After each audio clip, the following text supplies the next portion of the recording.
Buenas tardes. Probando audio 1, 2, 3. Solamente quiero asegurarme que todo esté funcionando bien. Un momento, por favor. Veamos por acá. Antes de empezar con nuestro live, quiero ver. Buenas tardes. Probando audio 1, 2, 3. Solamente quiero asegurarme que todo esté funcionando bien. Muy bien. Bueno, muy buenas tardes tengan todos a nuestro live event. La idea es de que todos los domingos podamos tener esta oportunidad de charlar, platicar un poco sobre algunas estrategias, tips, noticias de lo que está pasando alrededor del mundo. Y bueno, todo con el objetivo de poder mejorar lo que es nuestra comunicación en inglés, ¿verdad? La comunicación hablada, donde se evalúa prácticamente pronunciación, vocabulario, fluidez, coherencia y gramática hablada. Sin nada más a que pues mencionar, pues comencemos con nuestro video, ¿verdad? Permítame un momento y arrancamos.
Espero que puedan escucharme muy bien. Hemos tenido un pequeño fallo en el audio. Siempre pasan estas cosas al momento de hacer transmisiones en vivo. Vamos a ver si podemos componer el audio inmediatamente para seguir con nuestra programación. Recuerden pues de que pueden dejar cualquier pregunta, inquietud sobre el tema, sobre la estrategia que vamos a desarrollar el día de hoy. Y también algo que también ustedes quisieran compartir o que quisieran que nosotros tocáramos al momento de poder expresarnos en inglés, ¿verdad? Al momento de cómo mejorar nuestro speaking. Espero que en esta ocasión puedan escucharlo mucho mejor. Y pues comencemos, ¿verdad? Permítanme.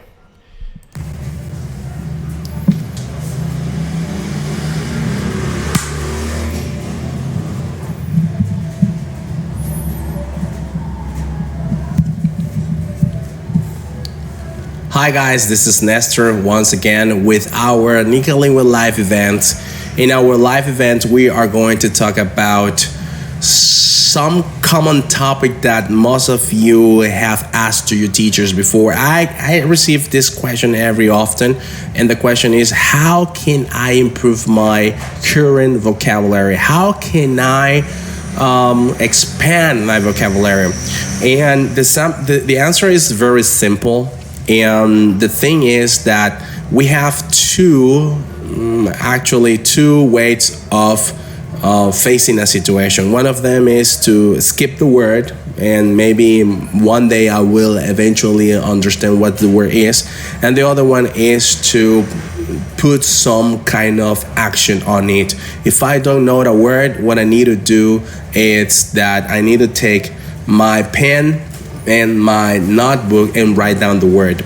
Now, it's very simple and it's time consuming at the same time, and that's the reason why one of the things that you need to make sure is that you are going to read those articles that you are very interested in. Otherwise, it's gonna be a pain in your butt, right? So this is the thing. In today's lesson, I'm going to talk about something that is affecting the world, which is the novel coronavirus. Something that it's extremely important to talk, I think. And besides, I'm a little bit worried because I think that we Nicaraguans, we are not gonna be able to stop, not even to prevent this kind of situation. Right. Turns out that in the late December 2019, in Wuhan, China, it was detected this kind of virus. Basically, it started with fever, flu, pain in your body, in your muscles, chills. But the thing is that if you have a problem with your lungs, like a chronic disease, this is where you are in the border of death or die because of this virus, right? So I wanna share with you actually how it is the real way for you to learn new vocabulary. Maybe you remember your teacher that told you that you maybe need a notepad or a notebook and a pen where you are going to write down the word that you don't know how to say it, and then you just write it down and make sure that you are going to translate it into Google. But actually, that's not the right way to learn new vocabulary. In fact, our brain, it doesn't work that way. Our brain, it doesn't work as making a list of things and eventually we will remember forever. Our brain actually works in chunks. That is the piece of information that we need to keep in mind whenever we are learning a new vocabulary. So I want to share with you what I have done previously before this class. And this is the thing. I have 3 new words that maybe you are going to be interested in knowing them. And the first one is barred. But once again, right, the proper way to learn the collocation or to learn the proper word, it's through the word itself, pronunciation, the meaning of the word, couple of examples, synonym, antonyms, and a personal example, something that happened to you, so you will keep it in your mind what's the right meaning of this word. So we have the first word over there, which is barred, right? The pronunciation, we have it to the right, which is barred, and we have the meaning just beneath the word and pronunciation, meaning preventing entry or exit or a course of action. So the example we have that the dictionary gave us is he was barred from membership in the club. Synonyms of this will be excluded, prohibited, and antonym will be free and admitted. My personal example is that last night, ladies and gentlemen, I was barred from my family WhatsApp group. Why? Well, it's a really long story, but to make it shorter, there's a new staff priest in Leon City that are taking control of these churches, and there was a lot of jokes around the old members or the old priests, and one of the jokes was not really well accepted by one of the admin of my family groups, so he decided to bury me from the group. That was yesterday night, but a couple of minutes later, I was accepted back in the group. So it was, something silly, but this is one of the examples where you can use buried. And this is the thing, you have the word itself, you need to know what's the pronunciation of the word, you need to know what kind of examples can you use with this particular word. Synonyms, antonyms are very important because you are widening your vocabulary. And the most important part as well is that once you understand the meaning, pronunciation, synonyms, antonym, it's very crucial that you actually had the opportunity to write your personal sentence. So this will help your memory in the long term to remember the word easier, right? So another word we are going to read about is overtaken. Pronunciation, we have it to our right, overtaken, and the meaning is if someone or something overtakes a competitor, they become more successful than them. Example, the coffee chain has overtaken its US rival. Synonym, pass, leave behind, overhaul, catch up with.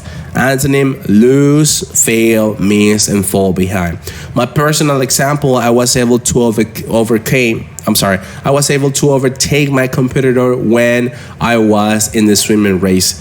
I do take swimming classes from time to time. I go to uni, right, swimming pool. I have visited Barracudas, but I prefer unis because it's a little bit small.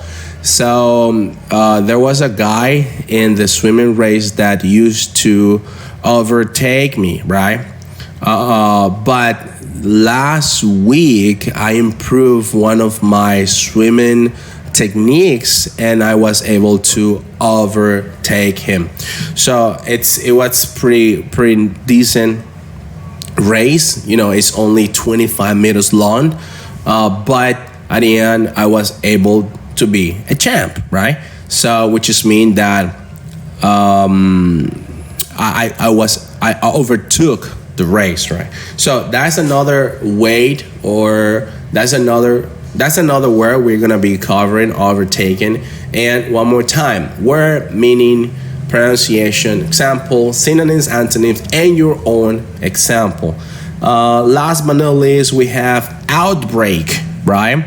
So the meaning of outbreak would be if there is an outbreak of something unpleasant, such as violence or a disease, it suddenly starts to happen. The festival ended a day early after an outbreak of violence involving hundreds of youth. Synonyms, eruption, burst, explosion, epidemic, and antonym will be peace and calm. My personal example is that last year we experienced an outbreak of dengue in Nicaragua, which was true, right? I remember that June, July was pretty difficult moment for our society, and this is dengue. This is something that is not human to human transmission. This is mosquito to human transmissions that at the end, if we just make sure that we don't have any kind of mosquito nest, we are just gonna be, just cool without having this kind of disease. But something that I want to talk to you about, it's quite different. This is about coronavirus, and the coronavirus is basically a virus that starts with fever, short of breath, as well as pain, headaches. And the problem is that if you have a chronic disease within your lungs, this is where your life is at risk. At least more than hundreds of people have already died. The media has said that there are like 4,000 cases, but there are some videos on the internet saying that actually are more than 4,000. It was on January last month that a release of a video of a Chinese scientist or doctor, I think it was. She was telling the world they are not 4,000s or 2,000s back on that time. That was the number. There were 90,000 people infected.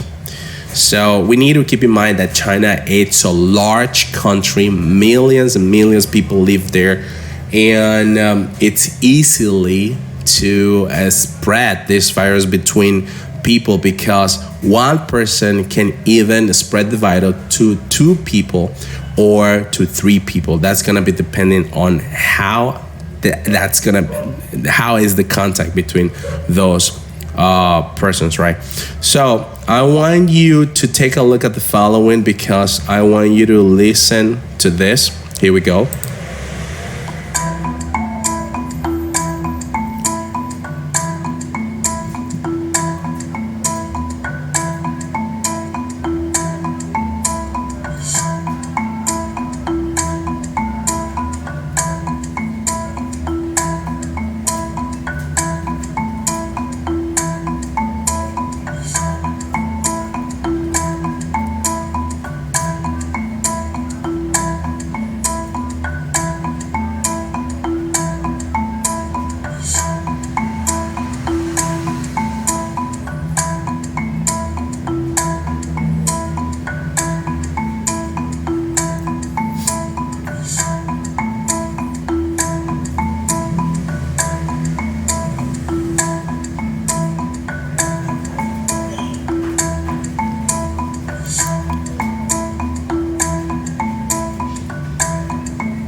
All right, so as you watch the video, if you just can take a look at that only took 10 days, right? 10 days for them to build, I will say, a hospital for 1,000 beds. So now, take a look at the following. Chinese people, at the end of January, they are celebrating their new Chinese year. The thing is that during these dates, Chinese, they love to visit their families. Just for you to have an idea, Shanghai, Peking, Wuhan, Hawaii, let's say, what's the other name of the city? Beijing. These are very cosmopolitan cities where a lot of people, they work there. However, during this time frame, they love to travel to their cities. They love to travel to their hometown.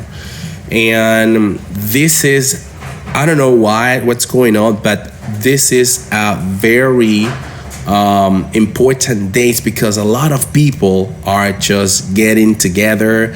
They are celebrating the New Year's Eve. And you might say, but that's just in China. Nothing's gonna happen here. I disagree, because here in Nicaragua, we do have Chinese communities. We have, I don't have anything wrong about that community. In fact, I teach English to Chinese people. They are very adorable people, and their culture, it's nice. Even though there are some videos on the internet that they say that Chinese should not be in this world. You don't know the condition of those people. In fact, those people are poor, and that's the reason why, because of their culture as well, they do what you see on internet, that Chinese are eating, I don't know, dogs or horses or cockroach or insects or whatever you have watched before. But the truth is that, as the same as an average Chinese who have the ability or the resources to travel back to China, they eventually will need to come back. So here, when they come back, I'm not talking about only Chinese, I'm talking about Korean, Japanese, I'm talking about as well as Philippines. But you might say, but this is not in China. Wrong, once again. this has been already a spread all over Asia. I want you to take a look at the following picture right here. And these are basically the countries outside China that has been already affected. And they are trying to prevent the control, they are trying to control this disease, right? So we have basically Japan, Thailand, Singapore, South Korea, Australia, and Taiwan. All of them is true. They are in China or in Asia, but there are also there are also countries, for example, Germany, which is in Europe, with 8 different cases. And just today, I was reading the news, and the coronavirus first death outside China reported in Philippines. So let's go ahead and read the article over here. A man has died of the coronavirus in the Philippines, the first confirmed fatality outside China. The patient was a 44 years old Chinese man from Wuhan. He was already from Wuhan in Hubei province, where the virus was first detected. He appeared to have been infected before arriving in the Philippines, the World Health Organization said. So what is going on? What is going on? I don't know if you have heard the news, but our health national systems has declared that we are prepared for the novel coronavirus. I don't think so. Look, these Chinese people, they only built a hospital in 10 days. Sometimes we take more in order for us to build a hospital for 400 beds.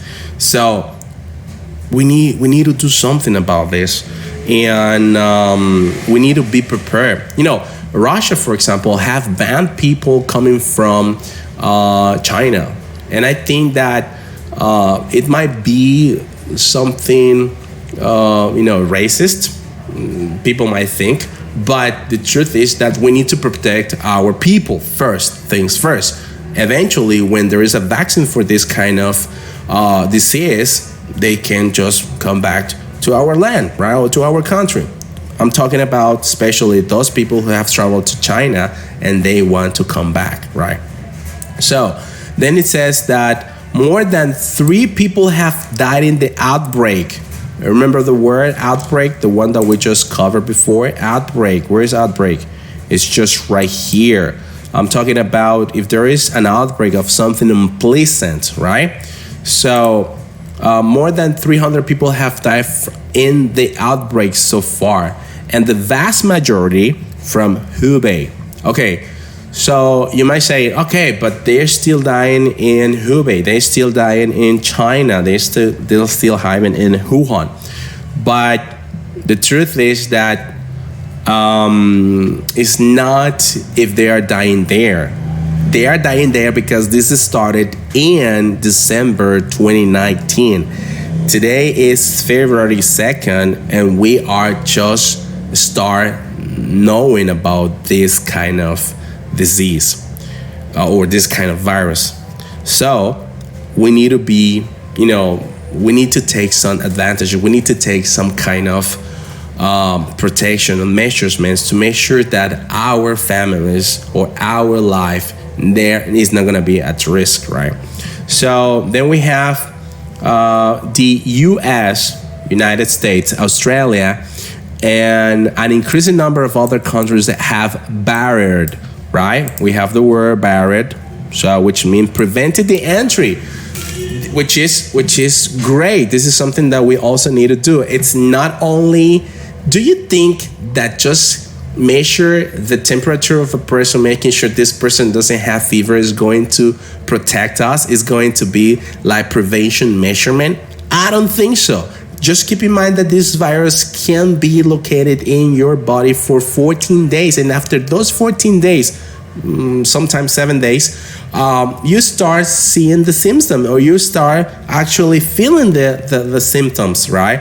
And that's why it's very risky, because even though you don't see the symptoms of high fever, this person is transmitting the virus to other 2 or 3 people in every single time he has interactions with people.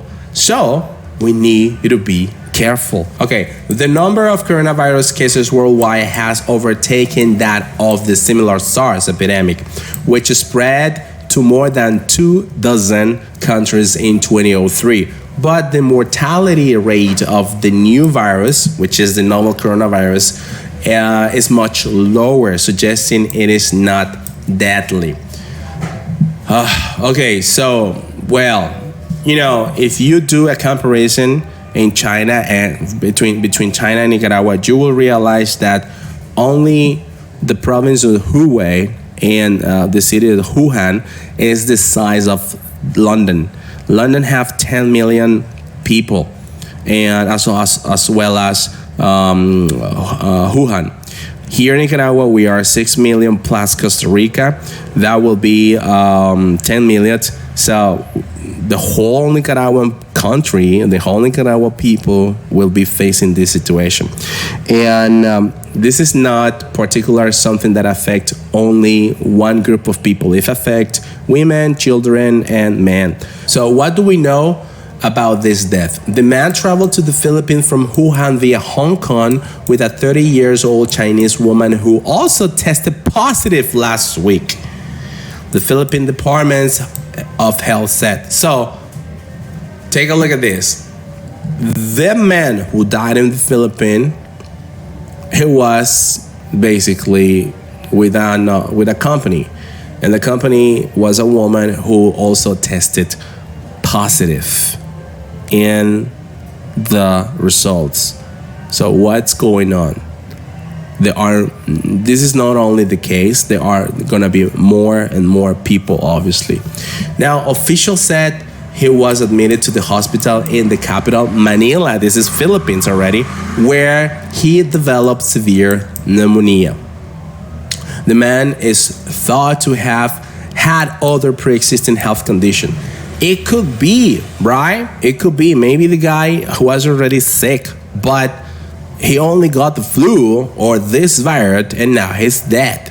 What is going to happen now with his companion? What is going to happen with the woman that came with him? So,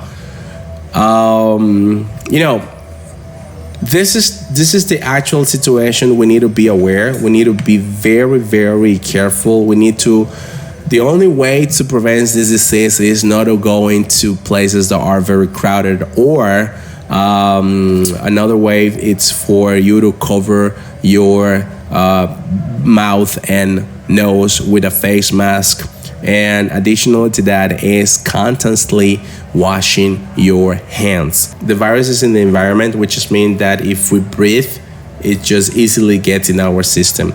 And whenever we are greeting people, we need to make sure that we wash our hand, not touching our mouth, nose, or eyes, because otherwise we are gonna have, this kind of flu.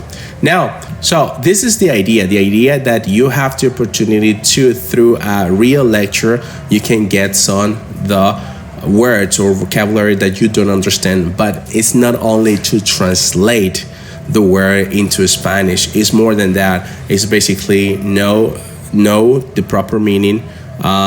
You have to know how to pronounce the word. Synonyms, antonyms are very important for you to clarify if you are using the word correctly in your sentences. And last but not least, make your own experience sentence, right?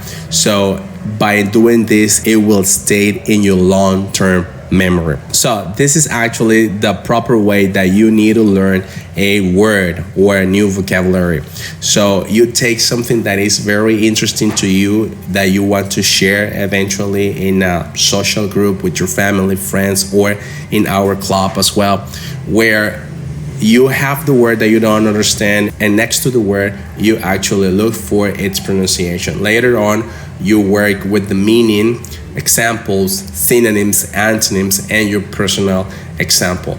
The reason why I ask you to add up personal examples is in order for you to have it, or this new word stays in your long-term memory. So far, this is our live event. I hopefully expect that you were able to enjoy the live event. Eventually, we will have the opportunity to have more live events. I just want to say thank you very much for your time. Thank you very much for just watching this video, and I hope to see you soon. Take it easy, guys, and bye-bye. Okidoki, guys. Bueno, eso fue parte de lo que es el live event, ¿verdad? Del día de hoy, 2 de febrero. Estoy un poco confundido porque normalmente trabajo con otros horarios. Había dicho anteriormente hoy 3 de febrero, pero no, hoy es 2 de febrero. Antes de despedirme, simplemente quiero comunicarles de que todavía estamos recepcionando o viendo videos de todas aquellas personas que deseen realmente mejorar esta parte comunicativa del idioma inglés. Veamos, son aquellas personas que por alguna X o Y razón, bueno, terminaron 9º nivel o de 6º nivel para adelante. Sin embargo, hizo falta disculpen, eso hizo falta esa parte comunicativa, cómo desarrollar el speaking. Dentro de nuestro club de conversación, nosotros manejamos la metodología IELTS. Y en IELTS, en la parte de speaking, evaluamos lo que es fluidez, gramática, ranged grammar. Evaluamos lo que es el vocabulario o lexical resource. Evaluamos también lo que se le conoce como coherence and fluency, coherencia y fluidez. Son 4 grupos que si tú estás estudiando inglés, ya sea la institución donde estás estudiando o tu profesor con el que estás estudiando, tiene que velar por esta parte del speaking. No esperes llegar a 6º, 8º, 9º nivel o 10º nivel para poder desarrollarlo. El speaking se desarrolla en las primeras semanas de tu curso de inglés, cualquier curso en el que estés. Si has logrado tener esto en la institución donde tú te encuentras estudiando, está bien, sigue así. Algún momento vas a tener que desarrollar el speaking. A lo que voy es de que muchas veces encuentro muchos estudiantes que me dicen: profesor, estoy estudiando ahorita mi 6º nivel y estamos viendo el futuro simple y después vamos a ver el futuro pluscuamperfecto, etcétera, etcétera. Ustedes sabrán a lo que me refiero. Pero yo les pregunto, y bueno, tengamos una conversación, hablemos un poquito en inglés. Resulta que la forma de cómo desarrollan sus respuestas no son pues las que realmente valen la pena decir que uno ha estudiado lo suficiente para poder enfrentarse a ese tipo de preguntas. Tengo muchas cosas que compartir con ustedes en cuanto a lo que es cómo desarrollar el habla inglés, pero por motivos de tiempo pues nos gustaría que nos sigas en los próximos live events. Lo único que tienes que hacer es activar la campanita de notificaciones para que cuando salga el próximo live event tú estés ahí viendo el en vivo. Bueno, me están esperando, chicos. Me tengo que ir, ¿verdad? Hoy es domingo. Vamos por un sorbete. Vamos a estar por el lado de galerías en caso que desean pues hablar un poco al respecto. Saludos y nos vemos pronto.